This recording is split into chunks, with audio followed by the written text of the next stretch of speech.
வணக்கம் viewers, welcome to Yarl Tamil kitchen. இண்டக்கங்கட கிச்சனில் ஆடிக்கூழ் எப்படி செய்கிறோன்னு சொல்லி தான் நாங்கள் பார்க்க போகிறோம். ஆடிப்பிறப்பு வாரதால் ஆடிக்கூழ் எப்படி செய்கிறோன்னு சொல்லி பார்க்கலாம். முதல்ல அதுக்கு தேவையான பொருட்கள் என்னென்னு சொல்லி பாப்பம் எடுத்து வச்சுருக்கிறேன். அதை என்னென்னு பார்க்கலாம். தேவையான பொருட்களில் முதல்ல நீங்கள் பார்த்தீங்கன்னா இதில் நாங்கள் 150 கிராம் பயறு அதை வறுத்து வச்சுருக்கிறோம், அதாவது வறுத்த பயறு. ரெண்டாவது இதில் பார்த்திங்கன்னா இதில் தேவையான அளவுக்கு தேங்காய் சொட்டு இப்படி எடுத்து வச்சுக்கிறோம். இதில் சீனி 150 கிராம் அளவுக்கு ஒயிட் சுகர் எடுத்து வச்சுருக்கிறேன். அதே நேரம் இதில் கித்தூள் கட்டி அல்லது பனங்கட்டி இது ஒரு 150 கிராம் அளவுக்கு இதை எடுத்து வச்சுக்கிறேன். அரிசி மாவு, சிகப்பரிசி மாவு 1 கப் எடுத்து வச்சுக்கிறேன்.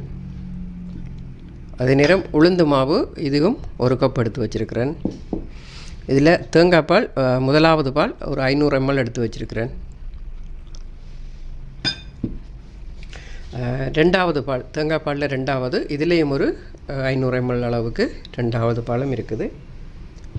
அதே நேரம் இதில் பார்த்திங்கன்னா வெள்ளை அரிசிமா ஒரு 50 கிராம் அளவுக்கு எடுத்து வச்சுருக்கிறேன். இது நீங்கள் 100 கிராம் 150 கிராம் அளவுக்கு இந்த வெள்ளை அரிசிமா வச்சுக்கொள்ளலாம்.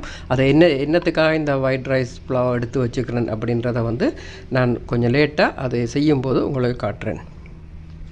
அதே நேரம் இதில் மிளகும் சீரகமும் வறுத்து பவுடர் பண்ணி அதில் வச்சுருக்கிறேன். இது ரெண்டுமே ஒரு 3/4 டீஸ்பூன் அளவுக்கு எடுத்து வச்சுருக்கிறேன்.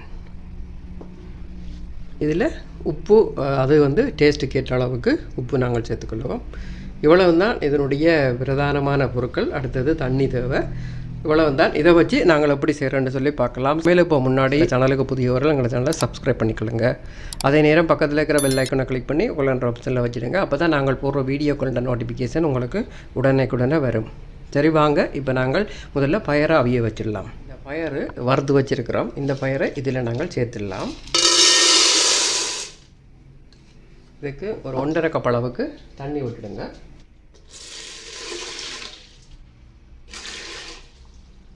இப்போ ஸ்டவ்வை ஒன் பண்ணிவிடுவோம்.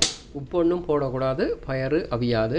ஆகையால் உப்பு ஒன்றும் போடாமல் இதை அவிய விடுங்க. இது ஒரு 10 நிமிஷம் இந்த பயறு அவிஞ்சதுக்கு பிற்பாடு தான் மற்ற பொருட்களெல்லாம் நாங்கள் இதில் சேர்க்க போகிறோம். இது அவிஞ்சு கொண்டு இருக்கிற அதே நேரத்தில் நாங்கள் இன்னும் ஒரு வேலையை நாங்கள் செய்ய போகிறோம். அந்த வேலை என்னென்னு பார்ப்போம். இது அவியணும். இதை நாங்கள் மூடி விட்டு இதை அவிய வைக்கலாம். முதல்ல ஒரு கசண்டி விட்டுட்டு இதை நாங்கள் அவிய வைப்போம். சரி, இப்போ நாங்கள் இந்த வெள்ளை அரிசி மாவை இப்போ என்ன செய்ய போகிறோம் அப்படின்னா, இது தேவைக்கு ஏற்ற அளவு நீங்கள் எடுத்துக்கொள்ள முடியும். எவ்வளவு நாங்கள் உள்ளுக்கு சேர்க்க போகிறோமோ அந்த அளவுக்கு எடுக்க முடியும். நாங்கள் ஒரு 50-60 கிராம் அளவுக்கு இதை எடுத்து வச்சுருக்கிறோம். இந்த வெள்ளை அரிசி மாவோட நாங்கள் இந்த எடுத்து வச்சுருக்கிற உளுந்துமா இருக்குத்தானே, அந்த மாவில் நாங்கள் ஒரு 2 ஸ்பூன் சேர்த்துக்கொள்ளலாம். இதை நல்லா மிக்ஸ் பண்ணுவோம். இதை மிக்ஸ் பண்ணுற அதே நேரம் இதோட கொஞ்சம் சீனி அதுவும் நாங்கள் சேர்த்துக்கலாம். 1 டீஸ்பூன் அளவுக்கு சீனி சேர்த்துக்கொள்ளுங்க. உப்பு இதுவும் கொஞ்சம் தேவையான அளவுக்கு சேர்த்துக்கலாங்க. அதாவது ஒரு 2 பிஞ்ச் அளவுக்கு உப்பு சேர்த்துக்கொள்ளுங்க. உப்பு சேர்த்துட்டு இதை நல்லா மிக்ஸ் பண்ணிவிடுங்க. இதில் சுடுதண்ணி சேர்த்து இடியப்ப மாப்பதத்துக்கு இதை நீங்கள் குழச்சி எடுத்துக்கொள்ளுங்க.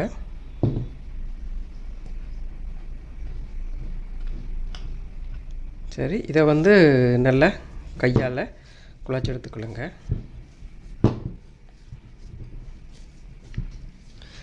சரி, இப்போ நாங்கள் மாவை இடியப்ப பதத்துக்கு குழச்சி எடுத்துட்டேன்.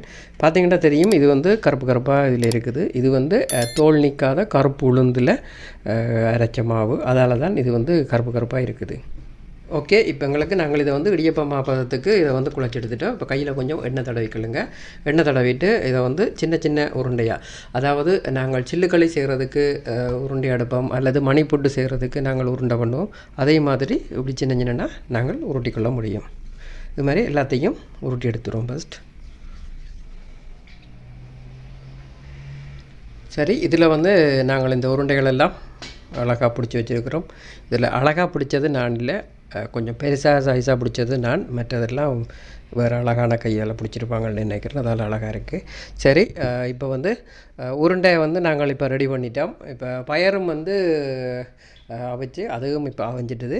அடுத்த கட்டம் என்ன செய்கிறேன்னு சொல்லி காட்டுறேன். சரி, எங்களுக்கு வந்து பயறு அவிஞ்சிட்டுது. பார்த்திங்கன்னா தெரியும் எப்படி இருக்குன்ட்டு. தோலெல்லாம் நீங்கி வர அளவுக்கு அவிஞ்சிட்டுது.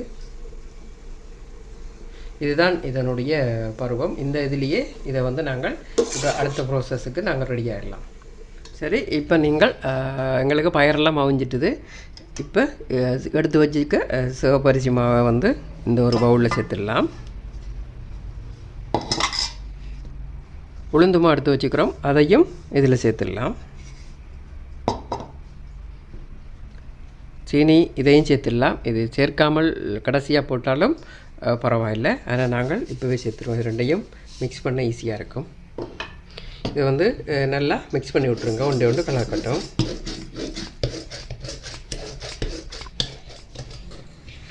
சரி, இப்படி மாவில் நல்லா மாவு சீனி எல்லாத்தையும் சேர்த்து மிக்ஸ் பண்ணுங்கள். அதே நேரம் நான் இந்த பனங்கட்டி எடுத்து வச்சுருந்தேன், அதையும் இதில் சேர்த்துருங்க. இது வந்து நாட்டு சர்க்கரை அப்படின்னு சொல்கிறது. இதையும் இதில் சேர்த்துருங்க. ஒன்றா சேர்த்துட்டு எல்லாத்தையும் நல்லா மிக்ஸ் பண்ணி விடுங்க. மிக்ஸ் பண்ணி விட்டுட்டு இதை வந்து நீங்கள் தண்ணி விட்டும் இதை வந்து நல்லா கரைச்சி எடுத்துக்கொள்ள முடியும். அதே நேரம் 2வது தேங்காய் பால்லையும் இதை நீங்கள் கரைச்சி எடுத்துக்கொள்ள முடியும். இப்போ நீங்கள் வந்து சில பேர் வந்து பெட்டியில் வர தேங்காய் பால் நீங்கள் பாவிக்கிறீங்க அப்படின்னு சொன்னால் இதை வந்து நீங்கள் தண்ணியில் கரைக்க வேண்டி வரும். சரிதானே? இப்போ நாங்கள் வந்து உண்மையான தேங்காயில் இருக்கிற பால் எடுக்கிறதால நாங்கள் ஃபஸ்ட் செகண்ட் 2 தடவை எடுத்து வச்சுக்கிறோம். இப்போ அந்த 2வது தடவை எடுத்த தேங்காய் பாலை நாங்கள் இதுக்குள்ளே விட்டு இதை வந்து நல்லா கரைச்சி எடுக்க போகிறோம். கட்டி இல்லாத அளவுக்கு இதை வந்து கரைச்சி எடுக்கணும்.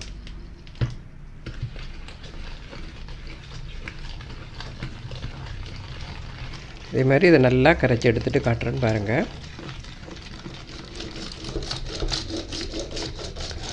இப்போ மாவெல்லாம் நல்லா கரைஞ்சிட்டுது. இப்போ வந்து அது உள்ளே கிடக்கிற சர்க்கரை மட்டும் கரையணும்.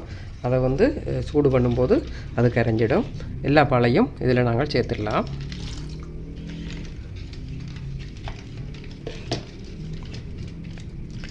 இதை சேர்த்துட்டு இப்போ நாங்கள் வந்து அவிச்ச பயறுக்குள்ள இதை வந்து சேர்த்துடுவோம்.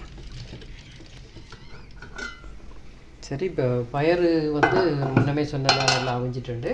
இப்போ அந்த அவிஞ்ச பயறுக்குள்ள நாங்கள் இப்போ கரைச்சி வச்சுருக்கிற இந்த மாவு மிக்ஸை வந்து இதில் சேர்த்துடலாம்.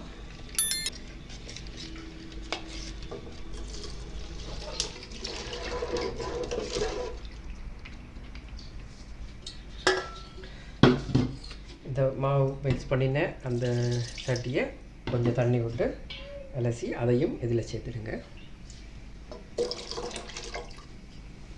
இப்போ வந்து சட்டி சூடாக கீழே வந்து அடி பிடிச்சி கொண்டு போகும். மற்றது இது இறுகி கொண்டு வரும். அந்த நேரம் இதில் வந்து நாங்கள் தொடர்ந்து கிண்டி விட்டு கொண்டே இருக்கணும்.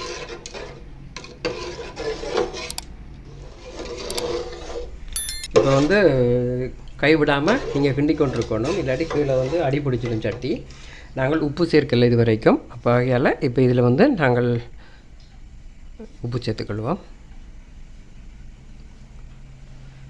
1/2 டீஸ்பூன் அளவுக்கு நான் உப்பு சேர்த்துருக்குறேன். பார்த்திங்கன்னா இது வந்து இப்போ நல்லா உருகிட்டுது.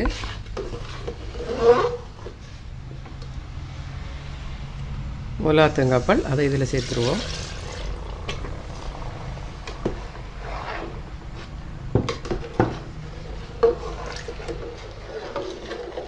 சரி, இப்போ கட்டியாக இருந்ததெல்லாம் நல்லா லிக்விட்டாக வந்துடுச்சு. பார்த்திங்கன்னா தெரியும். இந்த நேரம் அதாவது மீடியம் ஃப்ளேம்லேயே வச்சுருங்க. மீடியம் ஃப்ளேமில் வச்சுட்டு இப்போ நாங்கள் உருட்டி வச்சுருக்கிற இந்த உருண்டைகள் ஒன்றொண்டா நாங்கள் இதில் வந்து சேர்த்துடலாம். போட்டுட்டு ஒரு 2 நிமிஷம் நீங்கள் கிண்டக்கூடாது. கிண்டினா எல்லாம் கரைஞ்சி போயிடும், அவியாது.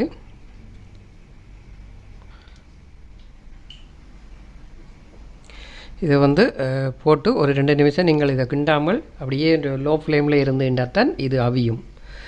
நெருப்பை கொஞ்சம் கூட வச்சுட்டிங்கன்னு சொன்னால் கீழே சட்டி அடி பிடிச்சிடும். அதில் ரொம்ப முக்கியமாக இருக்கணும். ஏன்னா இந்த கூழ் களி இது எது செய்தாலுமே சட்டி அடி பிடிக்கிறது தான் ரொம்ப முக்கியமான வேலையாக இருக்கும். அதில் நீங்கள் அக்கறையாக இருந்தீங்கன்னா யார் வேணும்னாலும் எந்த நேரமும் கூழோ களியோ செய்து கொள்ள முடியும் ஈஸியாக. இது வந்து ரொம்ப நேரம் விட முடியாது. ஒரு கீழே கிண்டி விட்டுக்கொள்ளுவோம். கிண்டி விட்டுட்டு இந்த இடைவெளியை பயன்படுத்தி நாங்கள் வெட்டி வச்சிருக்கிற தேங்காய் சோட்டுகளையும் இதில் சேர்த்துடலாம்.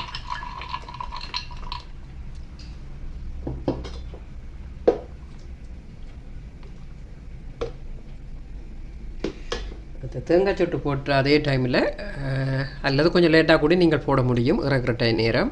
இதில் மிளகும் சீரகமும் சூடு பண்ணி பவுடர் பண்ணி வச்சுருக்கிறேன், அதை இதில் சேர்த்துடுவோம்.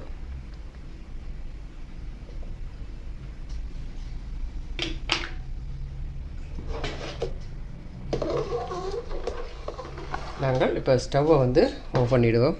உங்களுக்கு பார்க்க தெரியும், இதில் குண்டு குண்டாக இருக்கிற குண்டுகளும் உங்களுக்கு தெரியுது. இது மாதிரி இருக்குது.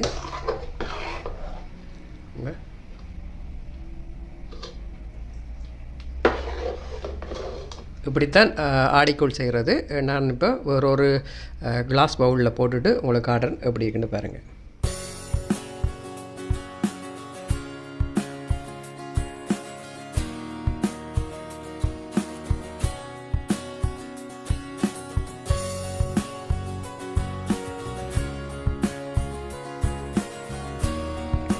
இதுதான் நாங்கள் இன்றைக்கு செய்த ஆடிக்கூழ். எப்படி இருக்குன்னு சொல்லி பாருங்கள். உண்மையாகவே ரொம்ப நல்லா வந்திருக்குது. இது வந்து எங்களுடைய கலாச்சாரத்தில் இதுவும் ஒரு முக்கியமான விஷயம். ஆடிப்பிறப்பு வந்து விவசாயிகளுக்கு இன்றியமையாத ஒரு நாளாக இருக்கும். ஏன்னுட்டா அவங்க வந்து பருவகால பயிர் செய்கிறதுக்கு ஆடிப்பிறப்பை தான் வந்து சரியான ஒரு காலமாக கணிச்சிருக்கிறாங்க.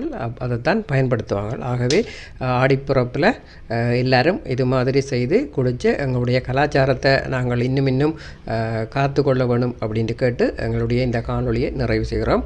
இது போன்ற இன்னும் ஒரு சிறந்த காணொலியில் சந்திக்கிறேன். அதுவரையும் விடைபெறுகிறேன். நன்றி, வணக்கம். வாழ்க வளமுடன். மறக்காமல் எங்கள் சேனலுக்கு புதியவர் சப்ஸ்கிரைப் பண்ணிடுங்க. நன்றி.